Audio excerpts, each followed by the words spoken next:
এই তানিম, এত রাতে হাঁটতে বেরোলি কেন? আমি তো ভেবেছিলাম তুই তো অন্ধকারে ভয় পাস। আরে ভাই, এখন তো আমি বড় মানুষ। ভূত টুত বলে কিছুতেই বিশ্বাস করি না।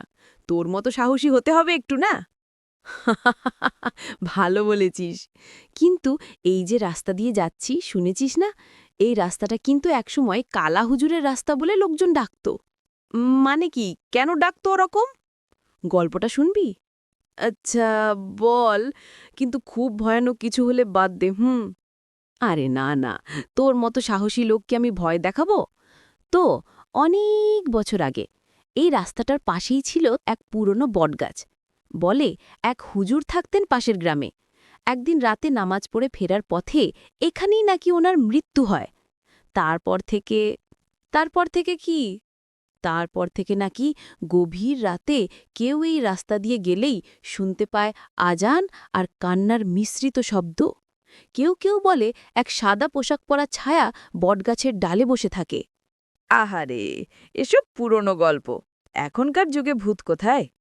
ঠিক বলেছিস, কিন্তু আমি তো গত সপ্তাহে নিজে দেখেছি। ক ক কি দেখেছিস? আমি আর রবিন রাতে এখান দিয়ে যাচ্ছিলাম, হঠাৎ রাস্তার বাতিটা নিভে গেল।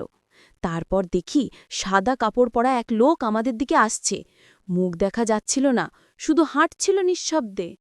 তারপর আমরা ভাবলাম লোক হবে, কিন্তু তার পা ছিল না, নিচে যেন বাতাসে ভাসছিল। থাম থাম, এসব বানিয়ে বলছিস তো না? তুই তো বলেছিলি ভয় পাস না, তাই ভাবলাম একটু পরীক্ষা করি। এই রকম পরীক্ষা দিয়ে আমি হার্ট অ্যাটাক খেয়ে যাবো একদিন। আচ্ছা আচ্ছা, রাগ করিস না। কিন্তু সত্যি বলতো, তুই একটু আগেই পিছনে তাকিয়েছিলি না? হ্যাঁ, মনে হলো কেউ যেন আমাদের অনুসরণ করছে। কিন্তু সেটা কি তোরই ছায়া ছিল না? চুপচাপ থেমে যায়। ছায়া? আমি তো রাস্তার ওই পাশে হাঁটছি। আমার ছায়া এদিকে আসবে কিভাবে? আ, কি বলছিস তুই? মানে, তাহলে তাহলে হয়তো কেউ এখনো হাঁটছে আমাদের পিছনে, বটগাছের নিচ থেকে। চুপ কর, আমি কিছু শুনতে পাচ্ছি। কেমন যেন ফিসফিস আওয়াজ আসছে। আচ্ছা আচ্ছা, আমি স্বীকার করলাম, ওটা আমার ফোনের রিংটোন। আমি ইচ্ছে করেই চালিয়ে রেখেছিলাম। ধ্যাত, তুই একদিন আমার জীবনটাই শেষ করে দিবি। কিন্তু দেখ, এখন অন্ধকারে হাঁটতেও তুই ভয় পাচ্ছিস না, বরং হাসছিস। আমার মিশন সফল। একদম সফল। তুই না থাকলে আমি এত রাতে হাঁটতেই পারতাম না। তো এখন পুরস্কার হিসেবে চা খাওয়াবি, তাই না? ঠিক আছে, কিন্তু একটা শর্ত। রাতের চায়ের সঙ্গে আর কোনো ভূতের গল্প নয়।